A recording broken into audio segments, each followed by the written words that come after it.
Welcome to the channel, ladies and gentlemen. Today I'm going to show you how you can run your payroll straight out of QuickBooks Online. Okay, so we're going to run our payroll in QuickBooks Online. First, sign in as a primary admin. Log into your QuickBooks Online account with administrative privileges and navigate to the dedicated payroll module to begin your setup. Locate the payroll tab in the left navigation menu. Select Overview and then click on Get Started. This will initiate your payroll configuration.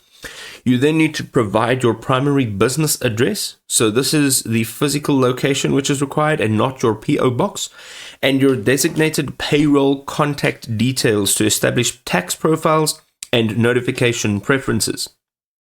You now need to input comprehensive employee information, which includes pay rates, preferred payment methods.